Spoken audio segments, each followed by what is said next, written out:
I will always hold on. I will always hold on. I will always stand firm. I will stand firm. I will stand firm. I will wait for the day my change will come. Somebody say, I will always hold on. I will always stand firm. I will always stand firm. I will wait for the day my change will come. Èmi yóò dúró láyé fóyà. Dé ọjọ́ ìbẹ̀wò mi. Èmi yóò dúró láyé fóyà. Dé ọjọ́ ìbẹ̀wò mi. Olúwa èmi yóò dúró láyé fóyà.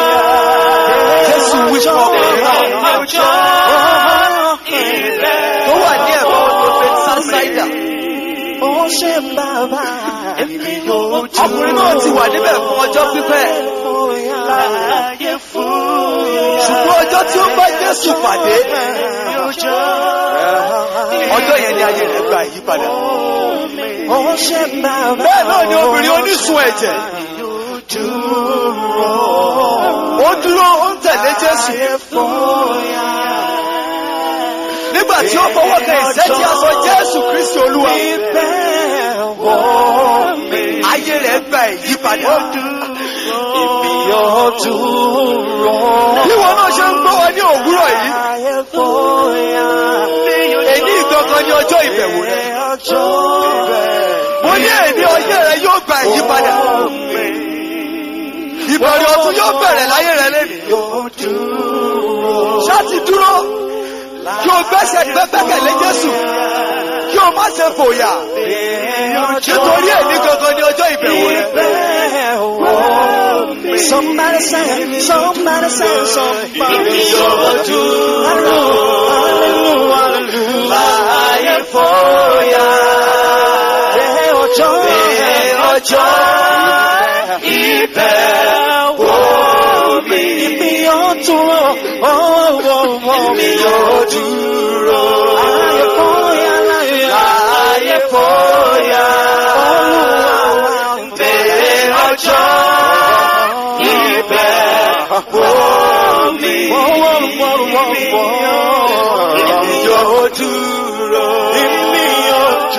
láyé fóyà. Bèrè ọjọ́ ìbẹ̀wò mi.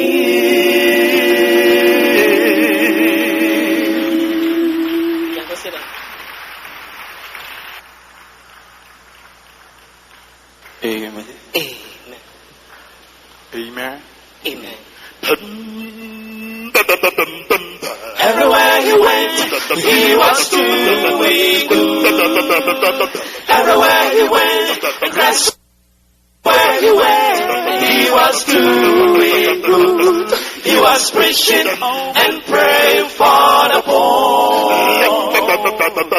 Everywhere he went, he was doing good. Everywhere he went, Christ was doing good. Everywhere he went, he was doing good. He was preaching and praying for the poor. Up in the singing God's song, sing the songs of Zion, moving all around. Up in the singing God's song, sing the songs of Zion, moving all around. And Joshua, a man of God, an Israelite with the governor, saw him for the battle of Jericho many years ago. And Joshua, a man of God, an Israelite with the governor, saw him for the battle of Jericho many years ago. Ezekiel saw the wind blowing Ezekiel, the winds blowing, blowing a middle of the earth. Ezekiel, the winds blowing, falling and turning over. Ezekiel, the winds blowing, blowing a middle of the earth. Lean on solid, lean on rock, lean on solid rock. Lean on Jesus, lean on solid rock. Lean on solid, lean on rock, lean on solid rock. Lean on Jesus, lean on solid rock. Lean on solid, lean on rock, lean on solid rock. Lean on Jesus, lean on solid rock.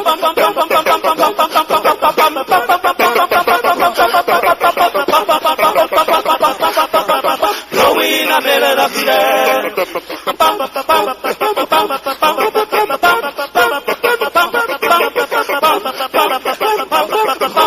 Blowing a middle of the earth. Up in the air.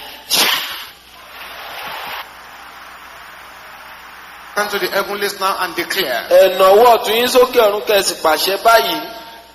Say this loud and clear. Oh, thou that troublest my Israel.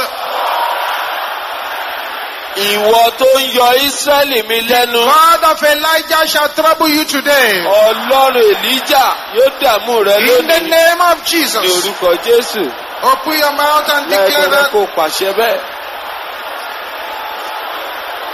Oh, thou that troublest my Ìwọ tó ń Israel. yọ Ísírẹ́lì mi lẹ́nu. The God of Elijah shall trouble you Ọlọ́run today. Èlíjà yóò dààmú rẹ In the lónìí. name of Ní Jesus. orúkọ Jésù. Masende karibo soponteka. Oribo Santo. Nareaboloko sete yabo Ezateli yabo shente rimo raba. kapandili yabo Santo.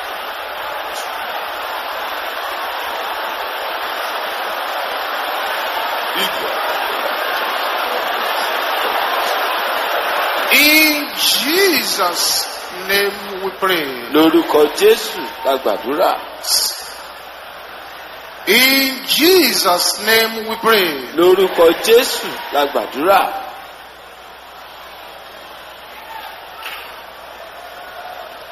In Jesus' name we pray. Lórúkọ Jésù la gbàdúrà.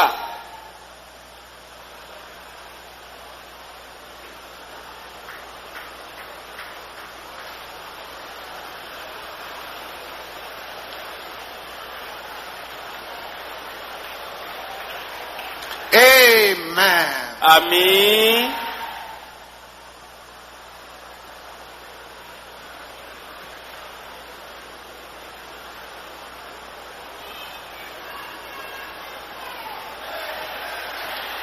In wherever the enemy has knocked me down, Níbi gbogbo tí ọ̀tá ti lù mí lálùbọ́lẹ̀. oh God, arise Ọlọ́run dìde. and lift me up by fire.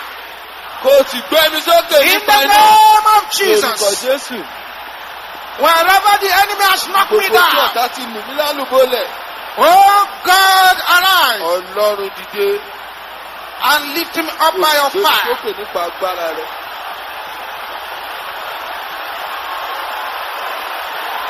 Wherever the enemy has knocked me down, Níbi gbogbo tí ọ̀tá ti lù mí oh lálùbọ́lẹ̀. God, arise Ọlọ́run dìde.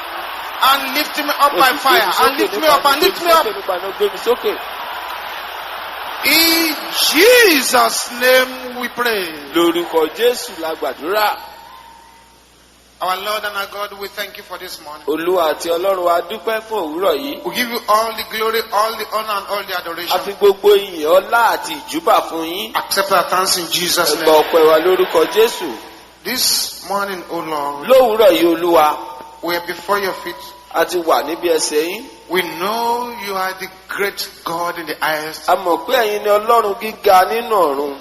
You sent forth a word of prophecy for all those who will be in this morning service. Ẹ rán ọ̀rọ̀ àsọtẹ́lẹ̀ jáde fún gbogbo àwọn tí yóò wà nínú ìsìn òwúrọ̀ yìí. I pray, O Lord, that there will be no one here this morning Olúwa, mo gbàdúrà pé ká má ṣe rí ẹnìkan níbí yìí who lówùúrọ̀ will yìí. go home untouched in the name of Tí yóò Jesus. lọlé láì rí ìfọwọ́kàn yín lórúkọ Jésù. Thank you, Heavenly Father. adúpẹ́ bàbá wa ọ̀run. Move your people from strength to ẹ strength mú àwọn ènìyàn yín lọ láti ipá dé and ipá from glory to glory. àti ògo dé ògo. In Jesus' name we pray. lórúkọ Jésù a gbàdúrà. Let's have a say, God bless you. ẹ jẹ́ ká jókòó, Ọlọ́run yóò bùkún wa. And let's listen carefully to this short message, a sì tẹ́tí bẹ̀lẹ̀ jẹ́ gbọ́ ọ̀rọ̀ ṣókí yìí which will be the focus of our prayers here this tí morning. ó jẹ́ ibi tí àdúrà wa lówùúrọ̀ yìí máa dorí kọ. We're looking at what I call a ó máa ṣe àyẹ̀wò ohun tí mo pè ní analysis àtúpalẹ̀ of spiritual ladders. àtẹ̀gùn tẹ̀mí. Analysis àtúpalẹ̀ of spiritual ladders. àtẹ̀gùn tẹ̀mí. Analysis àtúpalẹ̀ of spiritual ladders. àtẹ̀gùn tẹ̀mí. And I'd like you to listen very carefully wọ́n sì fẹ́ kẹ́ ẹ farabalẹ̀ tẹ́tí gbọ́ mi. because we're going to pray some prayers here this morning nítorí ní òwúrọ̀ yá ó gba àwọn àdúrà kan that will turn so many lives around. tí yóò yí ayé ọ̀pọ̀lọpọ̀ ènìyàn padà. In John chapter 14, ìyìn rere Jòhánù orí 14 verse 30, ẹsẹ̀ 30. the gospel according to St. John ìyìn rere Jòhánù chapter 14, orí 14 verse 30. ẹsẹ̀ 30. John 14:30. Jòhánù orí 14 ẹsẹ̀ 30. Jesus speaking. Jésù Kristi ló ń sọ̀rọ̀. He said, hereafter, èmi kì yóò bá yín I will not talk much with you, sọ̀rọ̀ púpọ̀ for the prince of this world nítorí aládé ayé yìí wá cometh and hath nothing in me. kò sì ní nǹkan kan lọ́dọ̀ mi. The prince of this world cometh aládé ayé yìí wá and has nothing in me. kò sì ní nǹkan kan lọ́dọ̀ mi. The prince of this world came to Jesus aládé ayé yìí ó tọ̀ Jésù wá. looking for an avenue to penetrate. ó ń wá ibi tí ìbá gbà wọlé. The Bible says he found nothing. ṣùgbọ́n Bíbélì wípé kò rí nǹkan kan. What the prince of the world is looking for in order to gain entrance ohun tí aládé ayé yìí ń wá kó ba lè wọlé. is what to call spiritual ladder. òun la pè ní àtẹ̀gùn tẹ̀mí. In Isaiah chapter 49, ìwé Àìsáyà orí 49. Isaiah 49 verse 24, ìwé Àìsáyà orí 49 ẹsẹ̀ 26. divides those who are in captivity into two groups. ẹsẹ̀ 26 ó pín àwọn tó ń bẹ nínú ìgbèkùn sí ìsọ̀rí méjì. Isaiah chapter 49 ìwé Àìsáyà orí from verse 49 24 láti ẹsẹ̀ 26 divides all those who are in captivity into two groups. ó pín àwọn tó ń bẹ nínú ìgbèkùn tàbí ìdè sí ìsọ̀rí méjì. Verse 24 says, ẹsẹ̀ 26 wípé shall the prey be taken from the mighty, a lè gba ìkógun lọ́wọ́ alágbára bí? or the lawful captive delivered? Tàbí a lè gba àwọn òǹdè lọ́wọ́ àwọn ẹni tí wọ́n tọ́ fún? Lawful captives. àwọn òǹdè ẹni tí wọ́n tọ́ fún? Lawful captive. àwọn òǹdè tó yẹ láti wà nínú ìdè. That is, there are some people, they are legally qualified to be held captive by the enemy. èyí ni pé àwọn ènìyàn kan wà tó jẹ́ pé òfin fọwọ́ sí i pé ó yẹ kọ́tà mú wọn ní òǹdè. That is, the devil was right to put them under captivity. èyí ni pé èṣù ò jẹ̀bi bó ṣe fi wọ́n sínú ìdè. So there are lawful captives. àwọn òǹdè tó tọ́ There wọ́n wà. are unlawful captives. àwọn òǹdè tí ò tọ́ sì wà pẹ̀lú. There are some people, the devil has no right to really cage them. àwọn kan ń bẹ tó jẹ́ pé èṣù ò lẹ́tọ̀ọ́ láti há wọn mọ́. But like an armed robber, he forcefully caged them. ṣùgbọ́n bí adigunjalè ti máa ń ṣe ó fi tipátipá But there àwọn mọ́. but there are some people, by their activities, by their words, by what they do, they are legally qualified for captivity. ṣùgbọ́n àwọn kan wà nípa ọ̀rọ̀ ìṣe àti ìhùwàsí wọn wọ́n lẹ́tọ̀ọ́ láti wà nínú ìdè. They call them lawful captives. àwọn yẹn ni ẹni tó jẹ́ òǹdè tó tọ́. The secret of lawful captivity àṣírí tó ń bẹ nínú ìdè tó tọ́. is the availability of ready-made ladders. òun ni pé àwọn àtẹ̀gùn ti wà nípò. Ready-made ladders. àwọn àtẹ̀gùn ti wà nípò. Listen, beloved. ẹ tẹ́tí gbọ́ mi ará. If you don't make a runway for a plane to land, it can't land. bí ènìyàn ò bá tẹ ojú ọ̀nà sílẹ̀ fún ọkọ̀ bàálù láti gbà kó lè bọ́ sílẹ̀. The ladder is the airport that people have created for the enemy to land in. àtẹ̀gùn ní ibùdókọ̀ bàálù tí àwọn ènìyàn ṣe fún ọ̀tá láti lè balẹ̀ sí. I know that many of you cannot see me at the front here. mo mọ̀ pé ọ̀pọ̀lọpọ̀ yín ò lè rí mi níwájú níbí yìí báyìí. But if you can see me, you can know that I'm not an old man. ṣùgbọ́n bẹ́ẹ̀ bá lè rí mi ẹ ó mọ̀ pé wọn ò kì í ṣarúgbó. But I've seen so many things in my life. ṣùgbọ́n láyé mi yìí mo ti rí ọ̀pọ̀lọpọ̀ nǹkan. Some of the things that I see, if I keep telling you here, you will think that this is strange. lára àwọn ohun tójú mi ń rí tí má bẹ̀rẹ̀ sí sọ ẹ ó máa lérò pé ohun àjèjì leléyìí. Some of you may not even believe me. ẹlòmíràn ò tiẹ̀ nígbà mi gbọ́. Some may say, here we go again, Jew has ẹlòmíràn started. ní àtúndé o alábòjútó jọ bẹ̀rẹ̀. I've seen many strange things in my life. mo ti rí ọ̀pọ̀lọpọ̀ nǹkan àjèjì láyé yìí. I've seen a lady who was normal, then somebody proposed marriage to her. Immediately she had that proposal, she began to develop a male organ. mo ti rí arábìnrin kan tí ara rẹ̀ pé rẹ́gí tẹ́lẹ̀ ṣùgbọ́n ní kété tọkùnrin kan bá sọ̀rọ̀ pé òun fẹ́ fi ṣaya ojú ara ọkùnrin sì bẹ̀rẹ̀ sí hù lára rẹ̀. I've seen that one before. mo ti rí yẹn rí. I've seen a lady who went to bed with her two breasts in position. By the time she woke up in the morning, one had disappeared. mo ti rí obìnrin kan rí nígbà tó sùn lálẹ́ ọmú rẹ̀ méjèèjì ó wà mẹ́ ìgbà tó máa fi jí lówùúrọ̀ ìkan ti pòórá. I've seen a talking pregnancy. mo ti rí oyún tó ń sọ̀rọ̀ rí. You put your ears close to the tummy of the woman, you can hear the baby speaking mo bá Yoruba. gbé etí sí ikùn obìnrin yẹn ó gbọ́ ọlẹ̀ tó wà nù rẹ̀ tó ń sọ èdè Yorùbá. I've seen a man who went to a prostitute. He didn't pay the prostitute. The prostitute placed a curse on him. mo ti rí ọkùnrin kan tó wọlé tọ̀ aṣẹ́wó lọ wá kọ̀ kò san owó fún aṣẹ́wó aṣẹ́wó ọ̀hún wá fi ré. And from that day, his manhood, his penis became longer and longer and longer. And by the time the wife brought him, he was wrapping the penis around his waist. ìgbà tá a fi aṣẹ́wó ìfiré nǹkan ọmọkùnrin rẹ̀ bẹ̀rẹ̀ sí gùn ó bẹ̀rẹ̀ sí gùn nígbà tí ìyàwó ọkùnrin yóò fi mú wá sọ́dọ̀ mi ó ti gùn débi pé ó ń lọ mọ́ ìbàdí rẹ̀ ni. I've seen someone, mo ti rí ẹnìkan every 28 days instead of the normal menstruation that women run, she runs maggots inside this maggots. mo ti rí ẹnìkan tó yẹ pé ní gbogbo ọjọ́ méjìdínlọ́gbọ̀n kàkà tí gbogbo obìnrin fi ń ṣe nǹkan oṣù ohun tí yóò jáde lára tirẹ̀ ní ìdin. I've seen a fellow, mo ti rí ẹnìkan one night he was sleeping. lálẹ́ ọjọ́ kan ó sùn Didn't see the person grabbed his neck and began to kiss him. kò rí ẹni náà o, ṣùgbọ́n ẹni náà gbá ọrùn rẹ̀ mú onítọ̀hún sì bẹ̀rẹ̀ sí fẹnu kò He lẹ́nu. struggled to be free, he could not be free. ó ṣàkitiyan láti lè bọ́ kò lè bọ́. Fought and the kiss continued for almost 3 hours. ó jàgùdù títí ìfẹnukonu yìí ó sì gba wákàtí mẹ́ta gbáko By the time he woke up, nígbà tí yóò fi jí. if you say, who is the father of David? ẹ bá sọ pé ta ni bàbá dáfídì You will say it's Goliath. á ní Gòláyátì ni. He got so confused. rúdurùdu wá dé bá a. I've seen someone, mo ti rí ẹnìkan the wife of a man of God, ìyàwó òjíṣẹ́ Ọlọ́run before the husband enters into a crusade ground, kí ọkọ rẹ̀ ó tó bọ́ sí pápá ìsọjí this woman will start praise worship. obìnrin yóò bẹ̀rẹ̀ orin And ìjọsìn. miracles will begin to happen even before the man came on àwọn stage. iṣẹ́ ìyanu á sì ti máa ṣẹlẹ̀ kí òjíṣẹ́ Ọlọ́run tó bọ́ sórí igi wàásù. But as I'm talking to you now, gbọ́n bí mo ti ń bá yín sọ̀rọ̀ báyìí. that woman who used to sing praise worship and miracles will be happening before the husband came to the stage. obìnrin tó máa ń kọ orin ìyìn tí iṣẹ́ ìyanu ti máa ṣẹlẹ̀ kó ní wàásù tó bọ́ sórí pápá. Is married to an Alhaji ó ti dìyàwó aláàjì and has gone to Mecca. òun náà sì ti dà lájà. Listen, ẹ̀tẹ́ ti gbọ́ mi. these things don't happen àwọn nǹkan wọ̀nyí kì í ṣẹlẹ̀ unless there is a ladder. àfi tí àtẹ̀gùn bá wà. For the enemy to come against you fún ọ̀tá láti dìde sí ọ and to succeed, kó sì ṣe àṣeyọrí there must be a ladder. àtẹ̀gùn láti wà ní. Let's not deceive ourselves. a ò nílò láti tanra wa jẹ.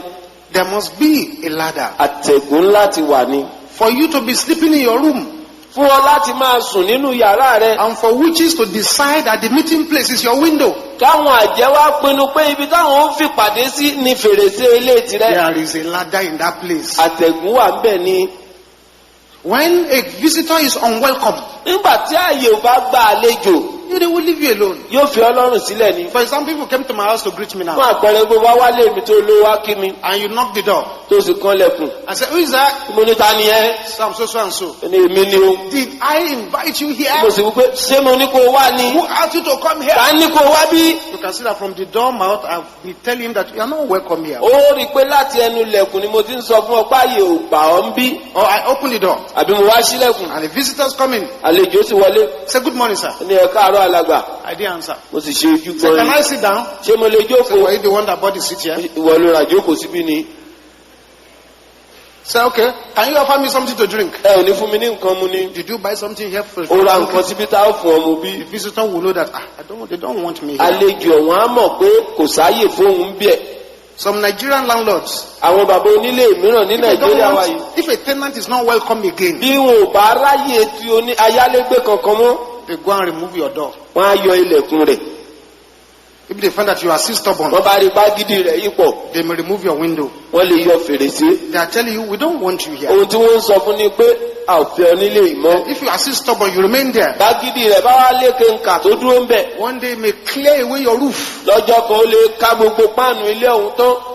He's telling you, you are not welcome. ohun tó ń sọ ni pé kò sáàyè fún ọ. A ladder is a welcome party for the enemy. àtẹ̀gùn ó jẹ́ ohun àṣekáàbọ̀ fún ọ̀tá. The Bible says, your adversary, the devil, ìbéèlè wípé ọ̀tá yín tí í ṣe èṣù moveth about, ó ń lọ káàkiri. seeking whom he may devour. ó ń wá ẹni tí yóò pajẹ. He had to seek them out. ó ní láti wá wọn ni. Simply because it's not everybody that he can devour. nítorí pé kì í ṣe gbogbo ènìyàn ló lè jẹ. What decides who the devil devour? kí ló pinnu irú ẹni tí èṣù yóò fi jẹ. The first point is the presence of an evil ladder. ohun àkọ́kọ́ ni pé àtẹ̀gùn búburú ó wà ń bẹ̀. Once he finds the ladder, ní kété tó bá ti lè rí àtẹ̀gùn the person becomes a victim. onítọ̀hún dẹran ìjẹ nìyẹn. Let this be very clear in your spirit. ẹ jẹ́ kẹ́lẹ́ yìí ó yé yín dáadáa. So it's an evil spiritual ladder. àtẹ̀gùn búburú tẹ̀mí Could be an attitude. ó lè jẹ́ ìhà. Your attitude. ìhà rẹ irú ìwà rẹ The kind of attitude you put up. irú ìwà tó ń wù. It could be certain thought patterns, the way you think. ó lè jẹ́ irú àwọn èròǹgbà rẹ irú èrò tó ń rò lọ́kàn rẹ. It could be an act. ó lè jẹ́ ìṣe. It could be something in your possession. ó lè jẹ́ ohun kan tó ń bẹ ní ìkáwọ́ rẹ. It could be your manner of speaking. ó Your manner lè of jẹ́ speech. ìṣọwọ́sọ̀rọ̀ rẹ. It may be inherited. ó lè jẹ́ ohun àjogúnbá. It may be certain food. ó lè jẹ́ irú oúnjẹ kan. For example, now some people say, well, the Bible says we can eat anything. Fine. fún àpẹẹrẹ àwọn kan sọ pé bíbélì ní gbogbo nǹkan la lè jẹ. No problem. kò burú. We begin to cook serpent plus lizard plus mosquitoes mo plus bá bẹ̀rẹ̀ sí cockroaches. jẹ aáyán ejò aláǹgbá No problem. àti yànmùyánmú kò burú. Whatever comes out of it, you pray. ohun tó bá rí bá bọ̀ ńbẹ̀ ó gbàdúrà. It could be a community. ó lè jẹ́ àgbègbè kan. It could be an habitation. ó lè jẹ́ ibùgbé kan. A ladder could be an ornament, something you are using to decorate your body. àtẹ̀gùn lè jẹ́ ohun ìṣúra kan tó fi ń ṣara rẹ lọ́ṣọ̀ọ́. I just came back from my foreign trip now. mo ṣẹ̀ dé láti ìlú òyìnbó báyìí ni. There was a place I went. ìlú kan wà tí mo lọ. Almost 25 ladies that came for counseling. They have punched their nose. They are putting ring inside the nose. bíi márùndínlọ́gbọ̀n nínú àwọn ọmọbìnrin tó wá gbogbo kà sí. Some have put hole in their tongue. ẹlòmíràn ó lu ihò sí orí ahọ́n rẹ̀ ó sì fi And put earring on the tongue. ó wá fi yẹrí etí ó fi sórí ahọ́n. An ornament ohun ìṣúra could be a ladder. ó lè jẹ́ àtẹ̀gùn. A form of garment you put on irú ẹ̀wù kan tó ń wọ̀ could be a ladder. ó lè jẹ́ àtẹ̀gùn. The relationship you are having with somebody àjọṣepọ̀ tó ní pẹ̀lẹ́ nìkan could be a ladder. ó lè jẹ́ àtẹ̀gùn. I want you to understand all mo this fẹ́ now. kí nǹkan wọ̀nyí kó yé yín báyìí. A ladder of darkness àtẹ̀gùn òkùnkùn remains in position yóò dúró ní ipò rẹ̀ until removed. àfìgbà tá a bá ṣí i kúrò. If you don't take it out bá a bá gbé e kúrò and you are praying deliverance tó prayers, sì ń gbàdúrà ìtúsílẹ̀. of course you have some temporary freedom. láì ṣe àní-àní òmìnira àti ìtura díẹ̀ yóò dé. Then the enemy comes in again. lẹ́yìn náà ọ̀tá tún padà wọlé Because there is a ladder. nítorí àtẹ̀gùn wà ń bẹ̀ ni.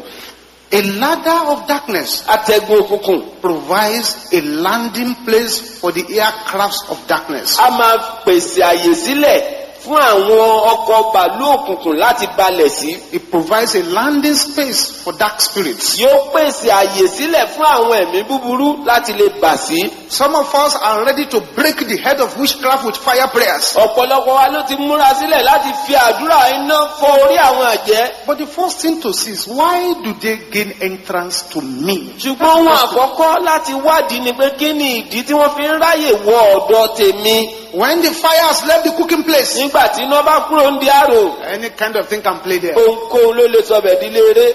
The ladder of darkness àtẹ̀gùn òkùnkùn is the point in your protection Ó jẹ́ ibì kan nínú ààbò rẹ where the edges are broken. tí odi ti ya.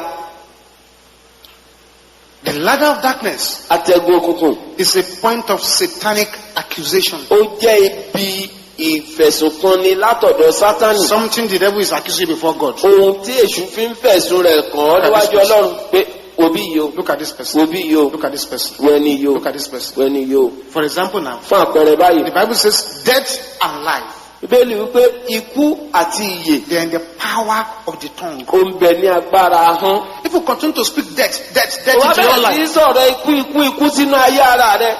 after speaking death into your life, then you are praying life in prayers. Lẹ́yìn ìgbà tó ti sọ̀rọ̀ ikú sínú ayé ara rẹ̀, ó wá bẹ̀rẹ̀ sí gbàdúrà ìyè. The devil will say, Lord, you see this one? Èṣù á wípé Ọlọ́run máa wọ ọmọ rẹ o. He's speaking in two languages. Èdè méjì ló ń fi ń sọ̀rọ̀. One negative, one positive. Ó ń sọ ìkan òdì, ó ń sọ ìkan èyí tó dáa. One negative, one positive. Ó ń sọ ìkan tó dáa, ó sì ń sọ ìkan tó lòdì. To be quite honest with you, Láti sòtítọ́ fún yín. maybe it's time for the government of this country to even go and make a law Bóyá àkókò tiẹ̀ ti wá tó báyìí fún àwọn ìjọba orílẹ̀-èdè yìí láti ṣe òfin kan. that all men of God who come to television newspaper to speak negative words into the nation should be arrested and detained. Pé gbogbo àwọn òjíṣẹ́ Ọlọ́run tó ń lọ sórí ìwé ìròyìn àti amóhùnmáwòrán láti sọ̀rọ̀ òdì sórílẹ̀-èdè yìí kó yẹ kó máa gbé wọn jù sátìmọ́lé ni. Because all those negative words will not help anybody here. Nítorí gbogbo ọ̀rọ̀ òdì yẹn ò lè ran ẹnìkan kan bí yìí lọ́wọ́. And these are things we should watch. Àwọn nǹkan yìí sì jẹun tá a ní láti wò. Death is in the mouth. Ikú ó ń bẹ ní You can ẹnu. speak somebody to death. Ó lè sọ̀rọ̀ débi pé yóò pa ẹnìkan. And kill a nation with your mouth. Ó lè fi ẹnu pa orílẹ̀-èdè. Your mouth can be a spiritual ladder. Ẹnu rẹ̀ ó lè jẹ́ ohun àtẹ̀gùn A tẹ̀mí. ladder is an evil spiritual magnet. Àtẹ̀gùn ó jẹ́ òǹfà búburú nípa tẹ̀mí. There is something known as spiritual deposits. Ohun kan wà tó ń jẹ́ irúgbìn tẹ̀mí. That is, the enemy has a tangible, visible or invisible object inside the body. Èyí ni pé ọ̀tá ní ohun kan tó ṣe é fojú rí tàbí tí kò ṣe é fojú rí ṣùgbọ́n tó wà nínú àgọ́ ara. A plantation of darkness can be in somebody's body. You may know, you may not know. Irúgbìn òkùnkùn lè wà nínú àgọ́ ara ènìyàn, onítọ̀hún lè mọ̀ ó sì lè má mọ̀. The person has a satanic magnet in his life. Onítọ̀hún ní òǹfà Sátánì nínú ayé rẹ̀. Some people look at it and say it's bad luck. No, Àwọn ẹlòmíràn á wò wọ́n ní orí ibú ni. it's an evil magnet. Bẹ́ẹ̀ kọ́ òǹfà búburú ni. What are spiritual ladders? Kí wá ní àwọn àtẹ̀gùn tẹ̀mí? Spiritual ladders Àtẹ̀gùn tẹ̀mí are materials wọ́n jẹ́ ohun ìní that gives dark powers tó ń fi àyè fún àwọn agbára òkùnkùn easy access to a person's life. láti ráyè wọ inú ayé ènìyàn nírọ̀rùn, They get easy access. láti lè ráyè wọ inú ayé onítọ̀hún nírọ̀rùn. Prevention, they say, is better than cure. Wọ́n ní ààbò ó dára ju kéèyàn ṣe máa wá ìwòsàn lọ. Most of what we pray is curative prayers. Ọ̀pọ̀lọpọ̀ àdúrà tá à ń gbà àdúrà ìwòsàn ni. Spiritual ladders, Àtẹ̀gùn tẹ̀mí they are any act or habit wọ́n jẹ́ ìṣekíṣe tàbí ìwà yòówù that enables the enemy to have free movement in a person or a place. tó ń mú kí ọ̀tá ó ráyè láti wọlé sí ayé ènìyàn tàbí ibì kan pẹ̀lú ìrọ̀rùn. He just goes in and out at will. Yóò wọlé yóò jáde bó bá ti ń wù. Spiritual ladders Àtẹ̀gùn tẹ̀mí are things that enables the enemies to operate wọ́n jẹ́ ohun tó ń fi àyè gba ọ̀tá láti ṣiṣẹ́ despite attempts to stop them. pẹ̀lú gbogbo ìyànjú láti dá wọn dúró. You try to stop them, they Ó just keep gbìyànjú coming. títí síbẹ̀síbẹ̀ wọ́n ń wá náà ni. Because the ladder is still in position. Nítorí pé àtẹ̀gùn yìí wà nípò rẹ̀. Spiritual ladders Àtẹ̀gùn tẹ̀mí are anything wọ́n jẹ́ ohunkóhun that enables dark powers tó ń fi àyè gba àwọn agbára òkùnkùn to continue their operation. láti lè tẹ̀síwájú iṣẹ́ wọn. They continue. Wọ́n ń tẹ̀síwájú. Spiritual ladders, Àtẹ̀gùn tẹ̀mí they are materials wọ́n jẹ́ ohun ìní that enables the enemy to restart their activities. tí ń mú kí ọ̀tá ó tún iṣẹ́ rẹ̀ bẹ̀rẹ̀. The activity has stopped before. Iṣẹ́ ọ̀hún ti dúró nígbà kan All of rí. a sudden it start again. Lójijì ó sì tún bẹ̀rẹ̀ padà. Because there is a ladder in place. Nítorí pé àtẹ̀gùn kan ń bẹ níbẹ̀. I pray that this morning, Mo gbàdúrà lóòrọ̀ yìí. every ladder by which the enemy is gaining access to any life, Pé gbogbo àtẹ̀gùn tọ́ta ń lò láti fi wọ ayé ẹnìkan that kan ní ladder will be destroyed this morning in the àtẹ̀gùn name ló of Jesus. ṣètò lóòrọ̀ yìí lórúkọ Jésù. If I were in your shoes, your Yeah, amen you would be louder than àbí that. mi yóò lágbára jù bẹ́ẹ̀ lọ. It says, the prince of this world cometh unto ó me. wí pé aládé ayé yìí tọ̀ mí wá He found nothing. kò sì ní nǹkan kan lọ́dọ̀ mi. The enemy has an X-ray eyes ọ̀tá ní ojú àṣà and he will look yóò sì wò whether there is a ladder to come in. bóyá àtẹ̀gùn wà tóun lè gùn wọlé. When there is none, tí ò bá sí kankan believe you alone. wọ́n á fi ọlọ́run sílẹ̀. If there is, bó bá wà they come in. wọ́n wọlé. If you remove the ladder, bàbá yọ àtẹ̀gùn kúrò when they come, wọ́n bá dé they cannot prevail. wọn ò lè borí. But when there's a ladder, gbọ̀ngbà tí àtẹ̀gùn bá wà they just keep coming. wọ́n máa wá ní gbogbo ìgbà. You pray, they run away, ó gbàdúrà díẹ̀ wọ́n á sá lọ but they'll be back. ṣùgbọ́n wọ́n á tún padà wá. They brought a lady to me many years back. wọ́n gbé ọmọbìnrin kan wá sọ́dọ̀ mi lọ́pọ̀lọpọ̀ ọdún sẹ́yìn. All of a sudden, lójijì while they were doing our engagement ceremony, nígbà tí wọ́n ń ṣe ayẹyẹ ìdáná rẹ̀ and all those people who were blowing grammar at the gates. tí gbogbo àwọn onígẹ̀ẹ́sì tí wọ́n ń fọ gẹ̀ẹ́sì lẹ́nu lẹ́kùn. We have come to pluck one flower here. Can you tell us where the flower? òdòdó kan làwọn wá já níbí yẹn sọ ibi tó dòdó ọ̀hún wà fáwọn. It was then the flower fainted. nígbà náà lòdòdó bá dákú And before they could say Jesus is tí wọ́n Lord, tó wí pé Jésù lolúwa she had gone stiff. òdòdó sì ti tutù. There was confusion at the engagement ceremony. lókè wípé wá bẹ̀rẹ̀ níbi ìdáná Serious confusion. wàhálà ńlá. The mother was crying. ìyá rẹ̀ ń sunkún The father was crying. bàbá rẹ̀ náà ń It sunkún. was the junior brother, àbúrò rẹ̀ younger ọkùnrin brother, who said, no, ló ní rárá let's not take her to the hospital. ká má gbé lọ ilé ìwòsàn Because it looks dead to me. torí eléyìí ti ju ẹni tó ti kú. Let's take her to a man of God. ẹ jẹ́ ká gbé lọ bójúṣe ọlọ́run. I used to work in National Institute for Medical Research at that time. àìmọ̀ ń ṣiṣẹ́ ní ilé ẹ̀kọ́ ìwádìí iṣẹ́ ìṣègùn òyìnbó nígbà yẹn. They rushed out to my office. wọ́n gbé wá síbi iṣẹ́ mi And we started praying. a sì bẹ̀rẹ̀ sí gbàdúrà. All of a sudden, lójijì a demon spoke from her mouth. ẹ̀mí òkùnkùn kan bá gba ẹnu rẹ̀ sọ̀rọ̀. And said, hey, oníwèé man of God, òjíṣẹ́ ọlọ́run if you want me to go, mo bá fẹ́ kí n lọ I will go. n ó lọ. But let me tell you my identity. ṣùgbọ́n kí n sọ ẹni tí mo jẹ́ o. I'm the spirit of death. èmi lẹ̀mí ikú. And I'll be sent to capture her. wọ́n sì rán mi láti So, mú but mi. if you say I should go, ṣùgbọ́n bó bá ní kí n lọ say I will go. n ó lọ. But man of God, hear this. ṣùgbọ́n òjíṣẹ́ ọlọ́run gbé eléyìí o. I will be back. màá tún padà wá. I shall certainly be back. n ó padà wá dájúdájú Because she's a fornicator. nítorí alágbèrè ni o. And as far as she keeps sleeping around and she sleeps with our member, we shall be back to kill tó her. bá yìí ń ṣe ṣekúṣe kiri tó sì ń bá àwọn ẹgbẹ́ wa sùn a ó padà wá o. The spirit left ẹ̀mí ọ̀hún bá lọ and she opened her eyes. ó sì làjú. And I said, sister, bá ní arábìnrin you are living in fornication? ìwọ ń ṣàgbèrè. I said, I'm sorry, sir. ní ọmọ bínú alàgbà. It's not me.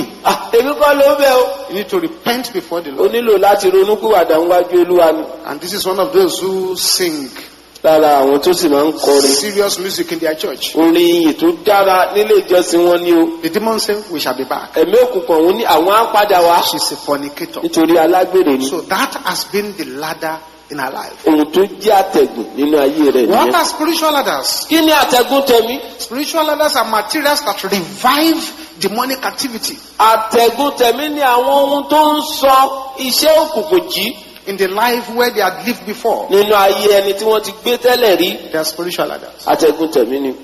What are spiritual ladders? kí látẹ̀gùn tẹ̀mí? They are materials that makes it difficult for the enemy to live. wọ́n jẹ́ ohun tó máa ń mú nira fún ọ̀tá láti lè lọ. They make it difficult for the enemy to wọ́n live. jẹ́ kó le fún ọ̀tá láti lè lọ. What are spiritual ladders? kí ni àtẹ̀gùn tẹ̀mí? They are means by which evil covenants are renewed. wọ́n jẹ́ ọ̀nà tí wọ́n gbà fi ń sọ àwọn májẹ̀mú búburú di ọ̀tun. Means by which enemy re-establish their stay. ọ̀nà tí ọ̀tá gbà fi ń fi ẹsẹ̀ ìdúró rẹ̀ múlẹ̀ sí. Means by which the enemy re-legitimizes their stay in a person's life. ọ̀nà tí ọ̀tá ń gbà fi fẹsẹ̀ òfin mú ìdúró rẹ̀ níbìkan dúró. Spiritual ladders, àtẹ̀gùn tẹ̀mí. they assist dark powers to remain even after deliverance has been done. wọ́n máa ń ran agbára òkùnkùn lọ́wọ́ láti lè dúró bó tilẹ̀ jẹ́ pé onítọ̀hún ti ṣe ìtúsílẹ̀. Therefore, they are not things to be played around with. nítorí náà wọn kì í ṣe ohun tí ènìyàn yóò fọwọ́ yẹpẹrẹ mú. When a spiritual ladder is in place, nígbà tí àtẹ̀gùn tẹ̀mí bá wà níbìkan, the person will have very brilliant ideas, onítọ̀hún yóò ní àwọn èrò tó dángájíá but yields nothing. ṣùgbọ́n kò ní mú nǹkan kan jáde fún un. The person will begin to suffer from what we call testimony famine. onítọ̀hún yóò máa jìyà lábẹ́ ohun tó ń jẹ́ ọ̀dá tàbí ìyan ìjẹ́rìí, Bad luck, orí búburú, bad aura. ìmísí búburú tó The yí person ká. becomes a source of irritation. onítọ̀hún yóò di ohun tí ó ń rí àwọn ènìyàn lára. The person becomes a constant candidate of spiritual attack. Constant onítọ̀hún ní ìgbà attack. gbogbo ni yóò máa rí ìgbógun tẹ̀mí, Constant spiritual harassment. ìdáyàbò àti ìdúnkokò mọ́ni nígbà gbogbo nípa When the tẹ̀mí. spiritual ladder is still in place, nígbà tí àtẹ̀gùn tẹ̀mí bá yìí wà níbì kan, there will be blockages. ìdíwọ́ yóò máa ṣẹlẹ̀. Blockages. ìdíwọ́, Terrible things happening. àwọn nǹkan búburú yóò sì máa ṣẹlẹ̀. Enemy pushing you here and there. ọ̀tá yóò máa ti onítọ̀hún gbọ̀ngbọ̀n. Fruitless deliverance sessions. àkókò ìtúsílẹ̀ tí ò ní sèso rere. Afflictions will begin to rise again ìpọ́njú yóò máa dìde lẹ́ẹ̀kejì because there is a ladder. torí àtẹ̀gùn wà. Problems will come and redouble their power àwọn ìṣòro yóò wà, agbára wọn yóò wà di ìlọ́po méjì because there is a ladder. nítorí àtẹ̀gùn wà ni. There will be mockery by the enemy ọ̀tá yóò máa gan ènìyàn because you'll be praying, the enemy will be laughing. nítorí onítọ̀hún yóò máa gbàdúrà ṣùgbọ́n ọ̀tá yóò máa rẹ́rìn. We know how to get back inside. àmọ́ bá ṣe máa padà wọlé We go jẹrẹ, back in, don't á worry. padà wọlé, ẹ má yọra yín lẹ́nu. When the spiritual ladder is in place, nígbà tí àtẹ̀gùn tẹ̀mí bá wà, there will be unanswered prayers. àìrí ìdáhùn sí àdúrà yóò máa ṣẹlẹ̀. Victories that are short-lived. àwọn ìṣẹ́gun tí ò ní tọ́jọ́, Power failure. ìkùnà nínú agbára, Unexpected accidents. àwọn àjálù téèyàn ò lérò, Unfulfilled promises. àwọn ìlérí tí ó kọ̀ tí ò ṣẹ. All these things will gbogbo nǹkan come wọ̀nyí when the ladder is still in place. yóò máa ṣẹlẹ̀ nígbà tí àtẹ̀gùn bá yí wà. What do we do? kí lóhun tá ó ṣe? The first thing to do is to identify the ladder in your life. ohun àkọ́kọ́ láti ṣe ni kí ènìyàn kọ́kọ́ ṣàwárí àtẹ̀gùn tó ń bẹ nínú ayé rẹ̀. A good treatment in the hospital starts with diagnosis. ètò ìwòsàn tó péye nílé ìwòsàn òyìnbó yóò kọ́kọ́ bẹ̀rẹ̀ pẹ̀lú ìwádìí ohun tó ń ṣẹlẹ̀ gan. Identify the ladders. ṣàwárí àwọn àtẹ̀gùn náà. What is my own ladder? Is a question you should ask. kí látẹ̀gùn tèmi ó jẹ́ ìbéèrè tó gbọ́dọ̀ béèrè. What gives the enemy access to my destiny? kí ló ń fún ọ̀tá láyè láti wọnú àyànmọ́ mi? Why should the Bible say, kí ni ìdí rẹ̀ tí bíbélì yóò fi wípé "He that toucheth thee toucheth the apple of my ẹni eyes"? tó bá fọwọ́ kàn ó fọwọ́ kan ẹyin lójú mi. But yet he's touching you, síbẹ̀síbẹ̀ ó ń fọwọ́ kàn ọ́. and there is no reaction from nǹkan everyone kò sì ṣẹlẹ̀ látòdì ọ̀run because there is a ladder. nítorí àtẹ̀gùn wà ní. Identify your own ladder. ṣàwárí àtẹ̀gùn. ó dídí oṣù kan, About 20 pastors were praying for one lady. àwọn olùṣọ́ àgùntàn bíi 20 wọ́n ń gbàdúrà fún obìnrin kan. Every day she was coming for deliverance prayers. ojoojúmọ́ ló sì ń tọ̀ wọ́n wá fún àdúrà ìtúsílẹ̀. But when she came on Monday nígbà tó bá wá lọ́jọ́ Monday and came back on Tuesday, tó bá tún padà dé lọ́jọ́ it will appear Tuesday, as if the thing has even worsened. á sì tún wá jọ pé nǹkan òun tún ti burú And sí i. she prayed like this for 1 month. wọ́n sì gbàdúrà báwọn fún odidi oṣù kan gbáko. After a month, lẹ́yìn oṣù kan, the pastors now gathered together àwọn olùṣọ́ àgùntàn wá pera wọn jọ. and called and said, "Sister, wọ́n bá pe arábìnrin ọ̀hún, wọ́n ní arábìnrin sorry, má bínú sí wa o. we have been praying for you for 1 month. oṣù kan rèé tá a ti ń gbàdúrà fún ọ. No result. a ò sì ráyè yípadà. And we want you to give us chance to be able to pray for others a fẹ́ kó o fún wa láàyè ká lè ráyè gbàdúrà fáwọn ẹlòmíràn. so you can begin to go." nítorí náà máa lọ ilé báyìí. The pastors were technically giving up. àwọn olùṣọ́ àgùntàn ó fẹ́ jọ pé wọ́n juwọ́ rò wọ́n juwọ́ sílẹ̀ ní. And one of the pastors said, ṣùgbọ́n kan ní wọ́n bá wípé "Why don't we ask the Lord why she's not free?" kí ló ṣe táwọn obìnrin wa ìdí tí ò fi bọ̀. So they said, "Sister, you sit down àti here. arábìnrin wọn jókòó náà. We're going to pray down there." abẹ́ lọ gbàdúrà ń sálẹ̀ So lọ́rùn. they all went down gbogbo wọn bá sọ̀kalẹ̀ lọ to another side of the church pápá kejì ilé ìjọsìn. and they prayed. wọ́n sì gbàdúrà. Say, "Lord, Olúwa, why is the health of thy daughter not restored?" èyí ṣe tí ìlera ọmọbìnrin náà padà bọ̀. And the Lord said, Olúwa sì ń fẹ́ ẹ̀yin ará bíi. "You should have asked me before." ṣé bẹ́ẹ̀ mi ló yẹ ká kọ́kọ́ bínú. The Lord now said there is still a ladder in her life Olúwa wá wí fún ọ pé àtẹ̀gùn kan yìí ń bẹ nínú ayé rẹ̀ that she has not confessed, that has not been removed. tí kò tí ì jẹ́wọ́ rẹ̀ tí kò sì tí ì kúrò. Go back to her. Ẹ padà lọ bá Tell a. her to confess those things Ẹ sọ fún un pé kó jẹ́wọ́ àwọn nǹkan yẹn. and she'll be set free. Òmìnira sì dé. So they went back. Ó máa padà lọ bá arábìnrin. Arábìnrin The Lord said, there is something you have not confessed. There is a ladder in your life. Olúwa wípé nǹkan wà tẹ́ ẹ̀ tí ì jẹ́wọ́ rẹ̀ àtẹ̀gùn kan wà nínú ayé yín. And she said, I've confessed everything. Arábìnrin mo ti jẹ́wọ́ gbogbo rẹ̀. Even the things I did not do, I confessed them so that I can be free. Ohun tí mi ò ṣe gan mo jẹ́wọ́ rẹ̀ kó òmìnira lè dé. I said, but I still want. Wọ́n ní ó kọ ẹyọ kan All of a sudden, lójijì. she just remembered. Ó wá rántí. So, okay. What happened was this. Ohun tó ṣẹlẹ̀ rèé One night, lálẹ́ ọjọ́ kan. she went to a pajamas party. Ó lọ sí àsè èyí tí wọ́n ń wọṣọ àwọ̀sùn lọ. Pajamas party is a party you went in your underwears. Irú àsè ọ̀hún aṣọ àwọ̀tẹ́lẹ̀ nìyẹn ń wọ̀ lọ́bẹ̀. So when they got to this pajamas party, Nígbà tí wọ́n wá débẹ̀, they drank, they played, they danced wọ́n mu tí wọ́n ṣeré wọ́n sì jó.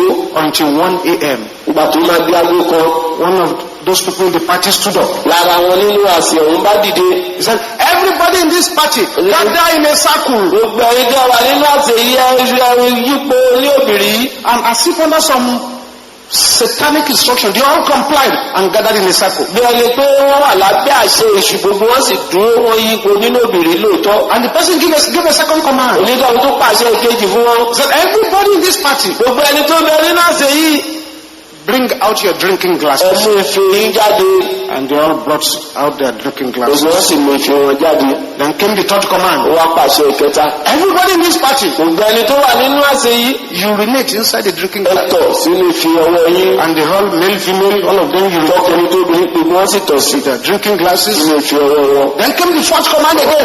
Ẹni tó pàṣẹ ìkẹrin. Everybody in this party, Gbogbo ẹni tó wà nínú àsè yìí, exchange your drinking ẹ glasses. pààrọ̀ ife ọwọ́ yín. And they all exchanged their Wọ́n sì drinking glasses. pààrọ̀ ife wọn. Then came the final command. Wọ́n á pàṣẹ èyí tó kẹ́yìn. Everybody in this party, Gbogbo ẹni tó wà nínú àsè yìí, drink from your glass. ẹ mú ohun tó ń bẹ nínú ife ọwọ́ yín. So all of them drank their own urine. In the, Gbogbo ó wá mú ìtọ̀ onítọ̀ nínú àsè náà. immediately the sister confessed that word. Ní kété tí arábìnrin mẹ́nu lé ìjẹ́wọ́ yìí, One power lifted her from the ground agbára kan kò gbé láti ilẹ̀ ní. and came out of her life. Ó sì jáde kúrò ní ayé rẹ̀. That's how she got the freedom. Bó ṣe gba òmìnira The nìyẹn. ladder was identified. Ó ṣe àwárí àtẹ̀gùn náà. You must identify your own. Ó ní láti ṣàwárí títì rẹ̀. Perhaps your own is your mouth. Bóyá ẹnu rẹ ní tirẹ̀, 200 words per minute. ọ̀rọ̀ ọ̀hún bíi tẹ́yẹ ní. Or maybe your own is your leg. Bóyá ẹsẹ̀ ní tirẹ̀, Your own is going to where you should not go. ibi tí ò yẹ kó o lọ ló ń lọ. Maybe your own is your anger. Bóyá títì rẹ̀ ìbínú ni. You lose your temper so quickly, you have a short fuse. Wàá máa tutọ́ sókè fojú gbà. Every small thing you get angry. Ohun tó kéré báyìí wá ti bínú. Maybe your own is oversensitivity. Bóyá ìfura jù ní títì rẹ̀. You see, look at them. Olùwọ́. They're talking about me. Ọ̀rọ̀ mi ni wọ́n ń sọ yẹn o. They're talking about Ọ̀rọ̀ you. mi ni wọ́n ń sọ yẹn o. If they don't talk about you, then you are dead. Bí wọ́n bá sọ̀rọ̀ rẹ ó túmọ̀ sí pé o ti kú nìyẹn. My daddy went to be with the Lord in 1994. Ọdún 1994 ni bàbá mi sùn ní Olúwa. Nobody gossips about him again now Kò sí ẹni tó tún sọ̀rọ̀ rẹ̀ lẹ́yìn mọ́ wáyé because he's gone. tóró ti lọ. It's only dead people who don't gossip about. Àwọn òkú ni wọn kì í sọ̀rọ̀ wọn lẹ́yìn. So they're gossiping about me. Wọ́n sọ̀rọ̀ mi lẹ́yìn. Maybe your mother is the kind of place you are living, Bóyá tirẹ̀ ni irú ibi tó ń gbé, the kind of friends you have, irú àwọn ọ̀rẹ́ tó ń kó, or there is a deposit in your body which you don't know. àbí irúgbìn kan bẹ lára rẹ tó mọ̀. Or when you were young, your parents have fortified you with the powers of darkness and they are still in your body now. Àbí nígbà tó kéré àwọn òbí rẹ ti fi agbára òkùnkùn ṣáájú onírúurú fún wọn ó yìí wà lára rẹ báyìí. Identify the ladder. Ṣàwárí àtẹ̀gùn náà. Number 2, Ìkejì, neutralize the ladder sọ àtẹ̀gùn òun dasán with the blood of Jesus. pẹ̀lú ẹ̀jẹ̀ Jésù. You can always neutralize any ladder. Àtẹ̀gùn gbogbo ló ṣe é sọ dasán. Because the Bible says, thou said the Lord, Nítorí Bíbélì wípé báyìí ni Olúwa ní. even the captives of the mighty shall be taken away, Àwọn òǹdè alágbára a ó gbà wọ́n. and the prey of the terrible shall be delivered. A ó sì gba àwọn òǹdè àwọn ẹni ẹ̀rù. Even the lawful captive can be set free. They know what to do. Kódà àwọn òǹdè tó tọ́gbọ́n á lè gbà wọ́n kọ́ bá mọ ohun tí wọ́n lè ṣe. The third thing to do, Ohun ìkẹta tó yẹ kó ṣe. to break the cycle of the ladder. Òun ni pé kó o fọ́ òbìrí àtẹ̀gùn náà. break the circle. fọ́ òbírí àtẹ̀gùn náà. And the fourth thing to do ohun kẹrin is to raise warfare prayers òun ni láti gbé àdúrà ogun sókè to destroy láti run what they have done into your life. ohun tí wọ́n ti ṣe láyé rẹ̀. And the last thing to do ohun tó kẹ́yìn tó ń ṣe is to keep yourself pure. òun ni kó o pa ara rẹ mọ́. Keep yourself pure, pa ara rẹ mọ́. so that the enemy will not gain access easily into your life again. kí ọ̀tá má bàa láyè wọnú ayé rẹ pẹ̀lú ìrọ̀rùn mọ́. This morning, lówùúrọ̀ yìí we have prayers to pray here. àdúrà ń bẹ fún wa láti gbà. They are very, very simple. To the heavenlies now and declare. ẹ̀nà ọwọ́ ọ̀tún yín sókè ọ̀run kẹsì pàṣẹ báyìí. Say this loud and clear. Oh, thou that troublest my Israel. ìwọ tó ń yọ Ísírẹ́lì mi lẹ́nu. God of Elijah shall trouble you today. Ọlọ́run Èlíjà yóò dààmú rẹ In the lónìí. name of ní Jesus. orúkọ Jésù. Open your mouth and declare lẹ́ẹ̀kan that. kó pàṣẹ bẹ́ẹ̀.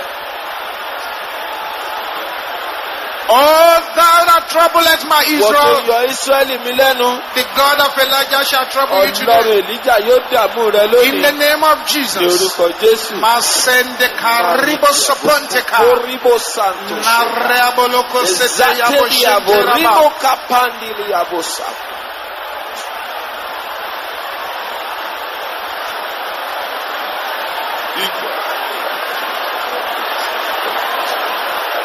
In Jesus' name we pray. Lórúkọ Jésù la gbàdúrà. In Jesus' name we pray. Lórúkọ Jésù la gbàdúrà.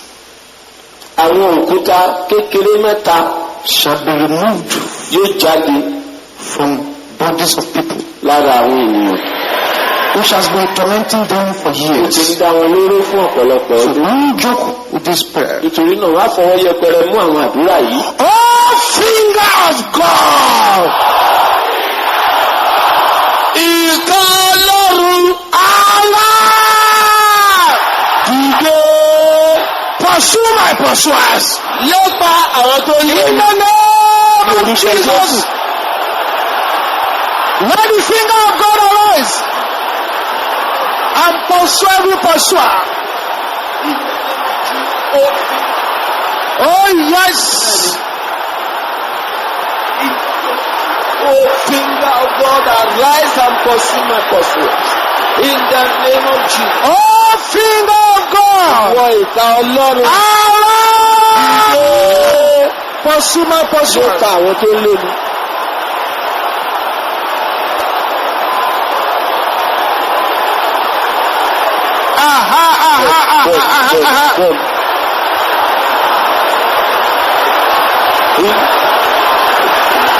In Jesus' name we pray. Lórúkọ Jésù la gbàdúrà.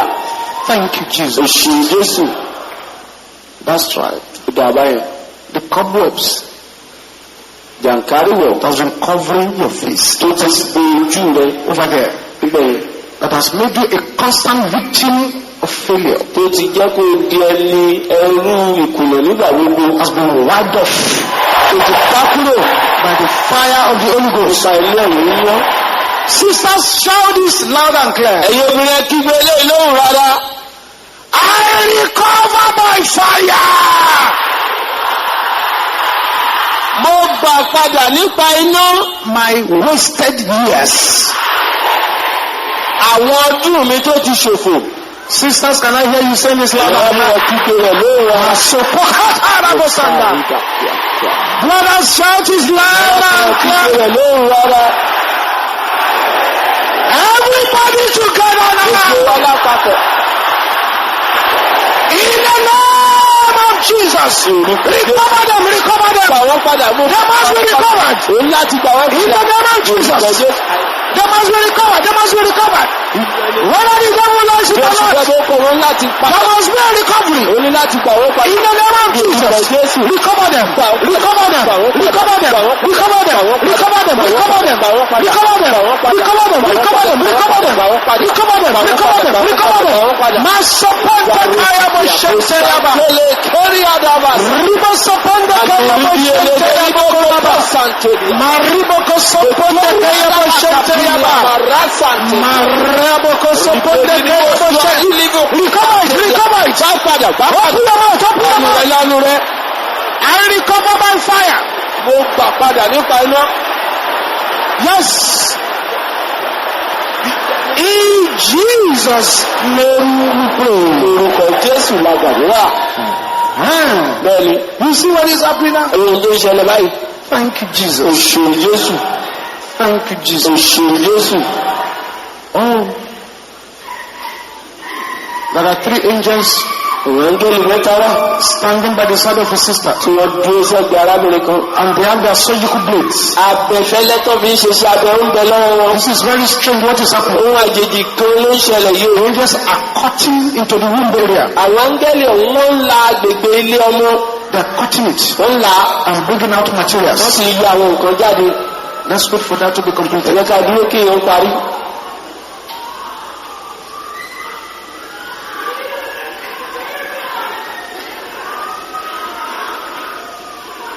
That's right. Bẹ́ẹ̀ni, Thank you, Jesus. òṣèlú Jésù. Say this louder than anyone around you. Ìgbà ìlú òun rárá ju ẹni tó ń bẹ lẹ́gbẹ̀ẹ́ rẹ lọ. Daniel Olukoya. Ìsíkẹ́lì Akínbọ̀. Hear the word of the Lord. Gbọ́ ọ̀rọ̀ Olúwa. Today is the end of your desolation. Òní lòpin ìdáwóró rẹ. Can I hear you shouting this loud and clear? Ọ̀dùnkọ̀ rẹ̀ ló ń rárá ìsíkẹ́lì. Gbọ́ ọ̀rọ̀ Olúwa. Òní lòpin ìdáwóró rẹ. In the name of Jesus. Speak to your destiny. Báyọ̀ mọ́ rẹ sọ̀rọ̀. Speak to your destiny. Báyọ̀ mọ́ rẹ sọ̀rọ̀. Speak to your life. Báyọ̀ rẹ sọ̀rọ̀. Today is the end of my desolation. Òní lòpin ìdáwóró mi. I refuse to be Mo desolated. kọ̀ láti dáwóró. I refuse to be Mo desolated. kọ̀ láti dáwóró. In the name of Jesus. Orúkọ Jésù. In the name of Orúkọ Jesus. Jésù. Masopokoya boshendera bokondaraba. Natonde kapola bosonta. Ribo soponde kaya boshenta. Today is the day Òní lọ́jọ́ náà that will end desolation. tí ìdáwòrò yóò dópin.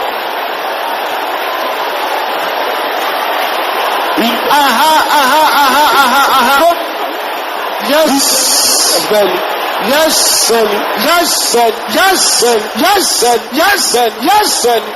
In Jesus' name we pray. Lórúkọ Jésù la gbàdúrà. Oh yes. Bẹ́ẹ̀ni. I wish you could see what is happening. Inú ìbádùn ìjọba bá rí ohun tó ń ṣẹlẹ̀ You'll be laughing the way I'm laughing. bí mo ṣe rẹ́rìn ilẹ̀ yìí náà gbà máa rẹ́rìn. Thank you, Jesus. Òṣèlú Jésù. Shout this again loud and clear. Ìgbòlé lóhùn wádá. Let my rivers begin to flow. Jẹ́ kí àwọn odò mi bẹ̀rẹ̀ sí ní ṣàn. Pray this prayer. Ẹ gbàdúrà yìí o. Don't joke with it. Á fọwọ́ yẹpẹrẹ mú. That is stagnation must come to an Èyí end. pé ìdágúnsójú kan ó gbọ́dọ̀ dópin. Let my rivers begin to flow. Odò mi ó bẹ̀rẹ̀ sí ní ṣàn. In the name Jẹ́ of kí àwọn Jesus. odò mi ó bẹ̀rẹ̀ sí ní ṣàn ní orúkọ Jésù. Yes. Let my rivers begin to flow. Jẹ́ kí àwọn odò mi ó In bẹ̀rẹ̀ sí the ní name ṣàn of Jesus. ní orúkọ Jésù. Aha. Bẹ́ẹ̀ni, bẹ́ẹ̀ni. That's right. You must flow. Ó ní láti You ṣàn. must flow. Ó ní láti You ṣàn. must flow. You Ó ní must láti flow. ṣàn. You must Ó ní flow. láti ṣàn. Aha. Bẹ́ẹ̀ni, Aha. Aha. bẹ́ẹ̀ni. Let in the name of Jesus. Flow. Ṣàn. Flow. Ṣàn. Flow. Ṣàn. Flow. Ṣàn. Flow. Ṣàn. Flow. Ṣàn. Flow. Ṣàn. Flow. Flow. Ṣàn. Flow. Ṣàn. In Jesus' name we pray. Lórúkọ Jésù àgbàdúrà. Hear this word of prophecy. Ẹgbẹ́ ọ̀rọ̀ sọtẹ́lẹ̀ yìí. The Lord said, as many people as have prayed those prayers, Olúwa wípé iye àwọn tó ti gba àwọn àdúrà yẹn. that He has baptized them with the lifting power. Pé òun ti pa tíìsì wọn pẹ̀lú agbára tó ń gbéni sókè. So I decree by the decree of heaven Nítorí náà nípa àṣẹ ọ̀run mo pàṣẹ. that you shall be lifted. Ṣé ó di You shall be lifted. Ẹ di You shall be lifted. You shall be lifted. You shall be lifted. You shall be lifted. You shall be lifted. You shall be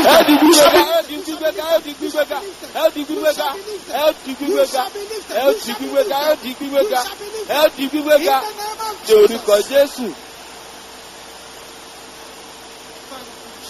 O ṣeun Jésù. Every power Gbogbo agbára blocking my portion. tó ń dènà ìpín mi Unto every man on the surface of the earth, lórí gbogbo ènìyàn tó ń bẹ lókè erùpẹ̀. the Lord has ascribed a portion. Olúwa ti yan ìpín kan fún ọ. Every power Gbogbo agbára blocking my portion. tó ń dènà ìpín mi ẹ túká ní orúkọ Jésù. The power that is blocking my portions. Command them to scatter. Pàṣẹ kí wọ́n túká. That must be scattering. That Wọ́n ní must be láti túká. scattering. Wọ́n ní láti túká. That must be Wọ́n ní scattering. láti túká. This morning, that must be Lóòrè scattering. lóòrè wọ́n láti In the túká. name of Jesus. Ní orúkọ Jésù. Masoponde kayabo shentera bakayaba. Kareabo soponde kayabo shentera. Mokaponde shentera. Yakatorabo soponde kayaba. Let them be scattered. Let them be scattered. Let them be scattered. Let them be scattered. Masoponde kayabo shentera.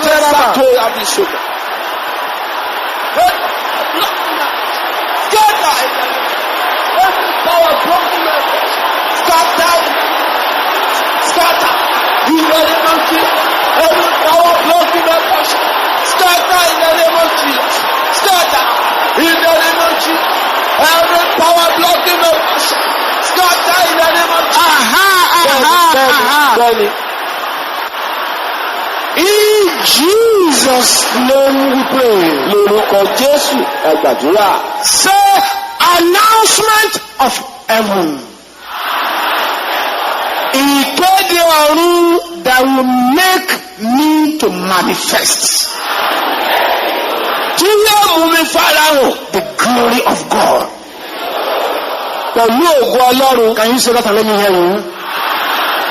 Ìkéde ọ̀run tí yóò mú mi fi ògo Ọlọ́run hàn. Shout it again loud and clear. Ìkéde ọ̀run tí yóò mú mi fi ògo Ọlọ́run hàn. Make it louder than that. Ìkéde ọ̀run tí yóò mú mi fi ògo Ọlọ́run hàn.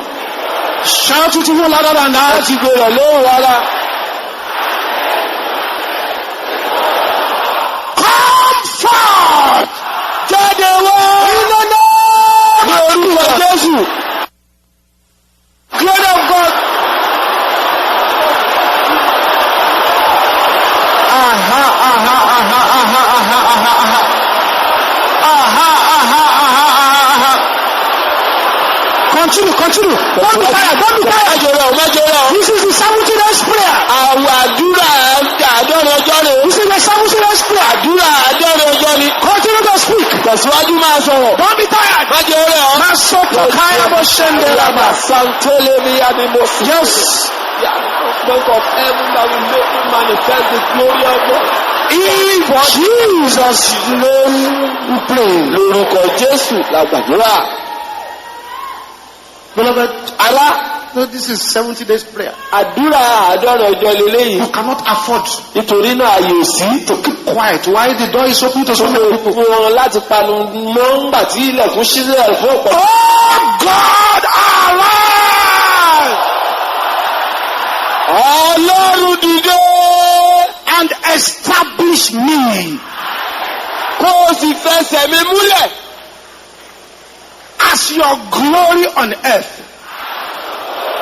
gẹ́gẹ́ bí ògo rẹ láyé. Oh God, arise Ọlọ́run dìde and establish me kó o sì fẹsẹ̀ mi múlẹ̀ as your glory on earth. gẹ́gẹ́ bí ògo rẹ láyé. Lórúkọ Jésù. Establish me as your glory on earth. Glory on earth in the name of Jesus. In the name of Jesus. Let it be established Jẹ́ kí a fẹsẹ̀ mi múlẹ̀ as your glory on earth. gẹ́gẹ́ bí ògo rẹ láyé. Let it be established. Let Let it be established. Let it be established. Let it be established. Let it be established. Let it be established. Let it be established. Let it be established as your glory on earth. Gẹ́gẹ́ bí ògo rẹ In láyé. the name of Jesus. Orúkọ Jésù. Masoponte kaya bo shende raba. Ribo soponde kaya bo shende raba. Aha. Bẹ́ẹ̀ni. In Jesus' name we pray. Orúkọ Jésù la gbàdúrà. Someone here who has been suffering from sleeplessness. ẹnìkan ń bì tí àìrórun sùn ti ń yọ lẹ́nu. And your dream life when you sleep has become a battlefield. ìgbé ayé àlá rẹ̀ ó ti wá dojú ogun ní gbogbo ìgbà tó bá sùn. Right there where you are, the power of God is coming upon ibi you. tó wà ní agbára Ọlọ́run ń bà lé ọ. And the yoke of the enemy upon your life is broken. àjàgà ọ̀tá tó ń bẹ lórí ayé rẹ̀ sì ti fọ́.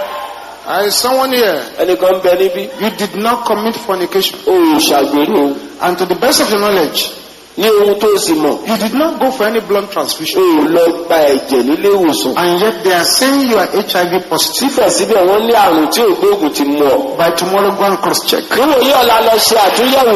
The healing power of God has touched your agbára life. ìwòsàn Ọlọ́run ti pàlẹ́ ayé rẹ̀.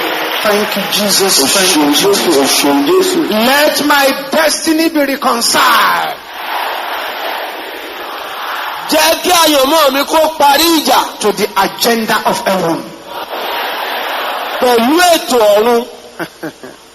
I hope you understand that prayer. ó lérò pé àdúrà yẹn yé yín. Some destiny are opposite to the agenda of heaven. àwọn àyànmọ́ mìíràn wọ́n ti ń bá ètò ọ̀run jà. Let my destiny be reconciled jẹ́ kí àyànmọ́ mi kó parí ìjà to the agenda of heaven. pẹ̀lú ètò ọ̀run. In the name orúkọ of Jésù. Jesus. Let my destiny be reconciled to the agenda of heaven. Aha, aha, aha, aha, aha.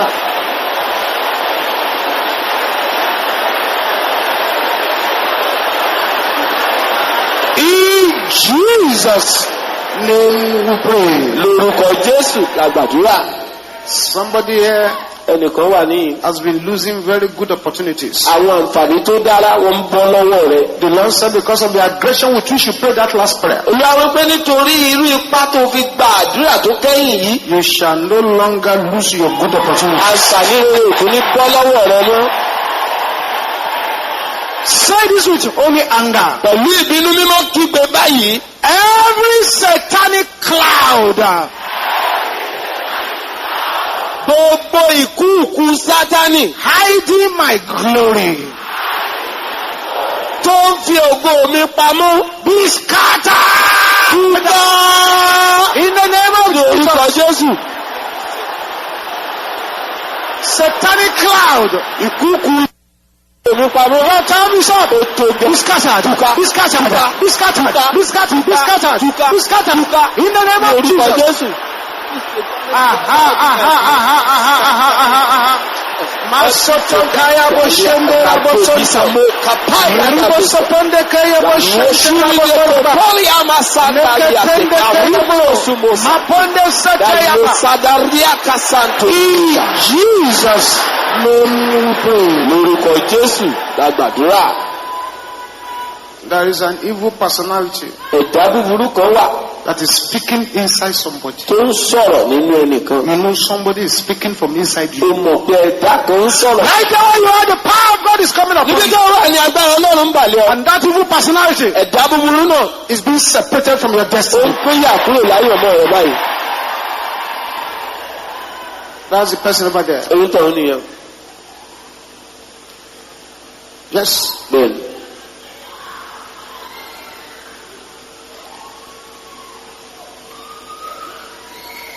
My Father,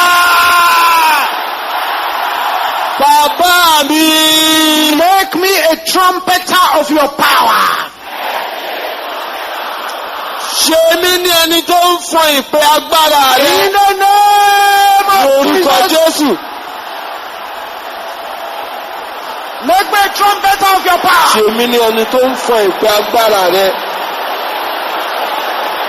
Masopokoya boshenteraba. Yàtà bí sọ́tò àṣìkò. Nareamosata. Àdúrótò zùtò fi àkọsọ́láyàwó rídébìlìyàmó. Mazire kosontendekea. Ìlú Abíkàsé. Bosotendekea boshenteya bokoraba. Tí a ń darí àtàkà. Ribosopondekeyaba. Àṣedàbírí In Jesus' name we pray. lórúkọ Jésù la gbàdúrà. Is someone here?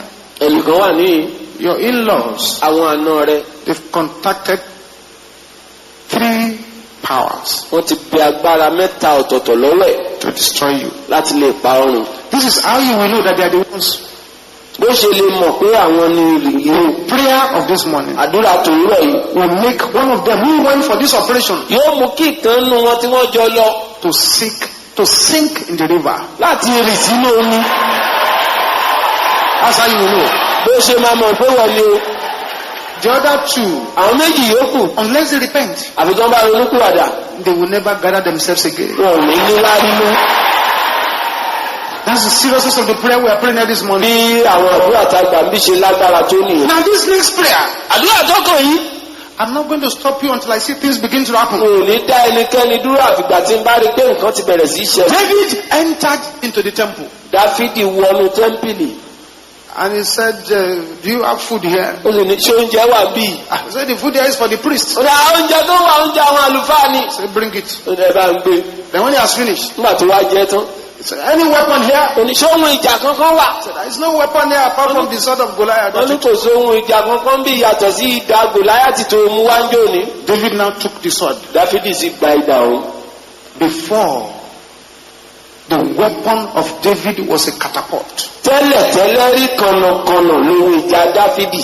God changed his weapon. ọlọ́run wá yí ohun ìjà rẹ̀ padà. We need to cry to the Lord now a nílò láti kéto olúwa lọ nísinsìnyí. to change our weapons. láti yí ohun ìjà wa padà. Disgrace our Goliath. sí èyí tí yóò dojú ti rò Change our weapons. ó yí ohun ìjà wa padà. To disgrace every power that is imposing us. láti dojú ti gbogbo agbára tó ń lépa wa. Perhaps the reason the enemy is still staring in your face because you have been using one weapon. bóyá ìdí tí ọ̀tá bí ń dúró níwájú rẹ bí ìdá yìí ni pé ohun ìjà kan náà ló ń lò You want látọjọ́ to yìí. cry out for a change of weapons. abẹ́kẹ́tọ̀ ọlọ́run lọ fún ìyípadà ohun ìjà. Where is the Lord God of Elijah? níbo ni olúwa ọlọ́run Èlíjà wà? Arise! dìde. Change my weapons yí ohun ìjà mi padà. to pursue my pursuers. láti lépa àwọn tó ń In lépa the mi. ní orúkọ Jésù. Change my weapons. Change my weapons. Aha, aha, aha, aha, aha.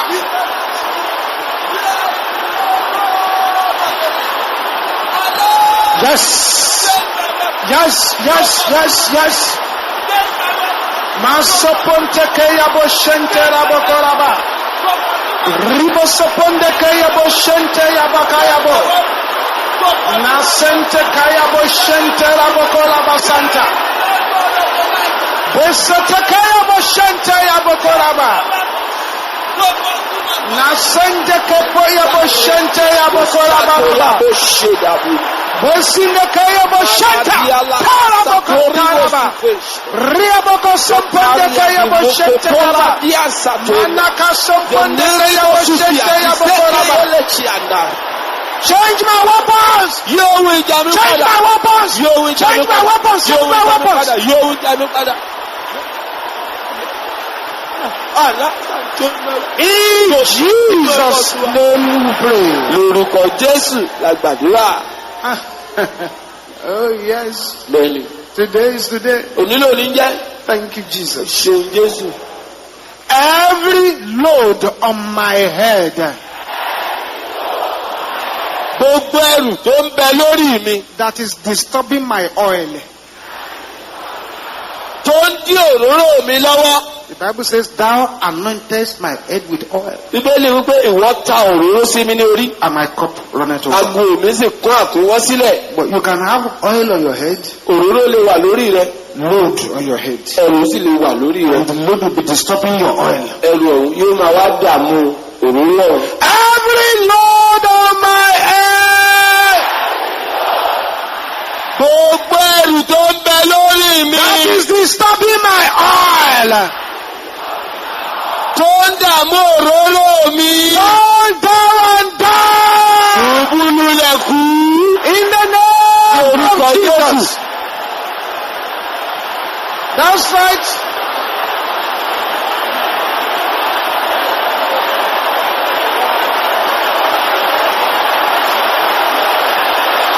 Aha, aha, aha, aha, aha. bẹ́ẹ̀ni bẹ́ẹ̀ni bẹ́ẹ̀ni. Yes. bẹ́ẹ̀ni. Yes, yes.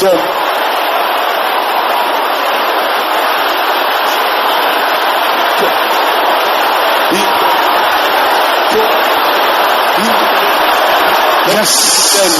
Command the Lord to fall down. In the name of Jesus. The Lord must fall down. In the name of Jesus. The Lord must fall down. In the name of Jesus. Aha. In Jesus' name we pray. Lórúkọ Jésù la gbàdúrà. 7 more prayers. Ó kù àdúrà méje sí. 7 more prayers. Ó kù àdúrà méje sí. Please. Ẹ jọ̀ọ́. This is 70 days prayer. Àdúrà àádọ́rin ọjọ́ ni. This is not the time to joke with the enemy. Kì í ṣe àkókò láti bá ọ̀tá ṣàwàdà rè. Because before these 70 days run to an end, Nítorí kí àádọ́rin ọjọ́ yìí tó pé. testimonies must happen in your life Àwọn ìjẹ́rìí gbọ́dọ̀ ṣẹlẹ̀ láyé rẹ. that will shock your enemies. Tí yóò ṣe àwọn ọ̀tá rẹ ní kàyéfì. You will not shout this loud and clear. Kì í gbé ilé olóhùn rárá. Every ladder of darkness in my life. Gbogbo àtẹ̀gùn òkùnkùn nínú ayé mi. In the name of Jesus. Lórúkọ Jésù.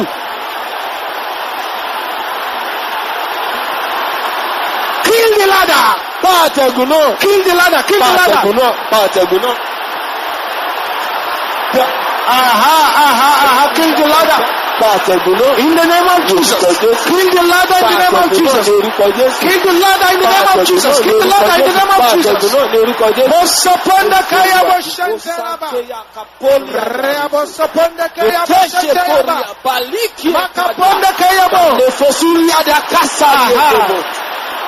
In Jesus' name we pray. Lórúkọ Jésù la gbàdúrà. Pray this one with boiling anger and like a mad prophet. Báyọ̀ pẹ̀lú ìbínú ńlá àti bí wòlíì tó ń sínwín. Every ladder of the power of the night. Gbogbo àtẹ̀gùn àwọn agbára òru. In the name of Lórúkọ Jesus. Jésù. The ladder of the power of the night. Àtẹ̀gùn àwọn agbára òru. Their time is up. Ó tó gẹ́. The ladder of the power of the night. Àtẹ̀gùn àwọn agbára òru. Must die, must die, Ó ní must láti die, kú, ó must ní láti die. kú, ó ní láti kú. Bosatekaya boshenteraba. Bí àtẹ̀là kàṣíà.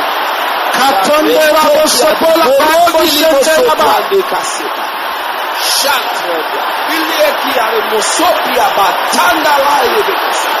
Yes. Yes. Yes. The power. Yes. Ben. Yes. Ben. Yes. Ben. Yes. Ben. Yes. Ben. Yes. Ben. Yes. Ben. Yes. Ben. Yes. Ben. Yes. Ben. Yes. Ben. Yes. Yes. Ben. Yes. Yes. Ben. Yes. Ben. Yes. Ben. In Jesus' name we pray. Lórúkọ Jésù la gbàdúrà.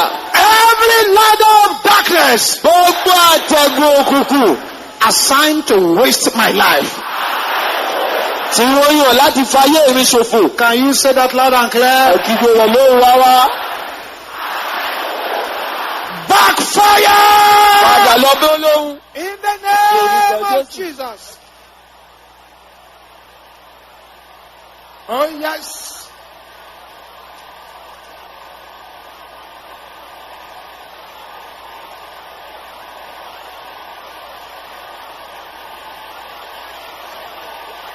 Yes. Masotokote ya bokoshente raba. Nare bokotende sente.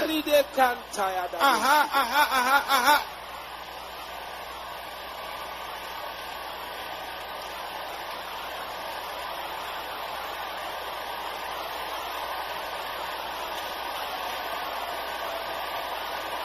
Say it loud and clear. Ibẹ̀ lóhùn rárá.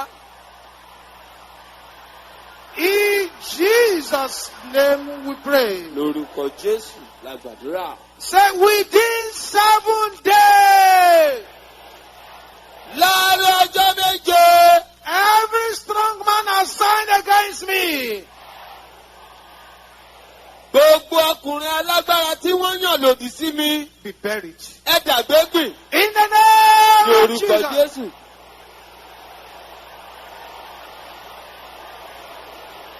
Yes. Bẹ́ẹ̀ni, Command them to be buried. pàṣẹ Within kí 7 wọ́n di days. àgbégbìn láàárín ọjọ́ méje.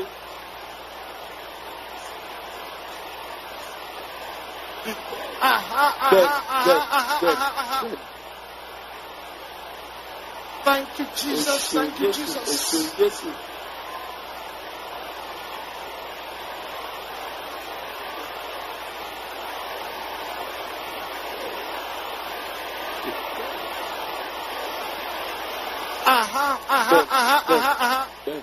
In Jesus' name we pray. Lórúkọ Jésù la gbàdúrà. 3 more prayers. Ó kù àdúrà mẹ́ta. Please. Ẹ jọ̀wọ́. Please, I beg you. Ẹ jọ̀wọ́ mo bẹ̀ yín. Don't joke with these prayers. Ẹ má fọ yẹpẹrẹ mọ́ àwọn àdúrà náà. Don't joke with these prayers at Ẹ má all. fọ yẹpẹrẹ mọ́ àwọn àdúrà náà rárá. I don't think this concerns me. Wọ́n á sọ pé n ò lérò kó kàn mí.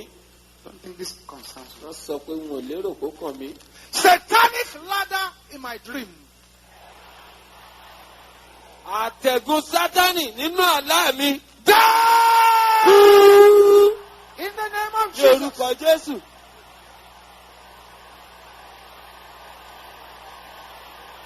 Kill the ladder. Pa àtẹ̀gùn ọ̀hún. The dream ladders. Àtẹ̀gùn ojú àlá. In the name of Ní Jesus. orúkọ Jésù. Ja. Sit.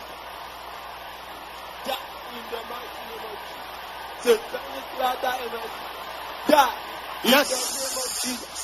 Ja. Ja. Yes. Ja. Ja. Ja. Yes. Ja. In the name of Jesus. Oh yes. Satanic ladder in my dream. Ja. In the name of Jesus. Satanic Poteke setende keriabo shente yaba. Tazanto Shifolia Kaporia. The ladder of darkness in my dream. Àtẹ̀gùn òkùnkùn nínú àlá mi. Die! In Jesus' name we pray. Lórúkọ Jésù àgbàdúrà. 2 more prayers. Ó kù àdúrà méjì sí. Every evil ladder of my father's house. Gbogbo àtẹ̀gùn búburú ti ilé bàbá mi. What are you waiting for? Ilé ń dúró ṣe. Die! Kú. In the name of Ní orúkọ Jesus. Jésù.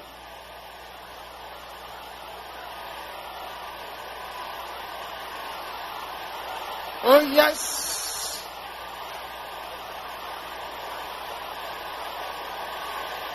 Bẹ́ẹ̀ni, bẹ́ẹ̀ni, bẹ́ẹ̀ni, bẹ́ẹ̀ni. Oh, thank you, Jesus. Thank you, Jesus. Thank you, Jesus. Thank you, Jesus. Thank you, Jesus. In Jesus' name we pray. Lórúkọ Jésù àgbàdúrà. Bẹ́ẹ̀ni, bẹ́ẹ̀ni. Bounce to the Ẹ heavenly jẹ́ ká na ọwọ́ wa méjèèjì sókè ọ̀run báyìí. Say, every serpent Gbogbo ejò hiding in my destiny, tó sápamọ́ sínú àyànmọ́ mi. you are a liar. Èké ni ọ́. Die! In the name of Orúkọ Jesus. Jésù. Every serpent hiding in my destiny, Èké tó sápamọ́ sínú àyànmọ́ mi. Ja. thank you, Jesus. Èṣù Jésù. In Jesus' name we pray. Lórúkọ Jésù la gbàdúrà. Say, oh God, arise Ọlọ́run dìde. and move me into my wealthy place. Kó o sì gbé mi wọ inú ibi ọrọ̀ mi. In the name of Lórúkọ Jesus. Jésù. Yes, ask for movement. Bèrè fún pípé wọ inú Your ibi wealthy ọrọ̀ rẹ. place. Thank you, Jesus. Èṣù Jésù. Èṣù Jésù. Thank you, Jesus. Èṣù Jésù. In Jesus' name we pray. Lórúkọ Jésù la gbàdúrà. Raise up your right hand to the heavens. Nàwọ́ ọ̀tún rẹ sókè ọ̀run. Say, I take divine insurance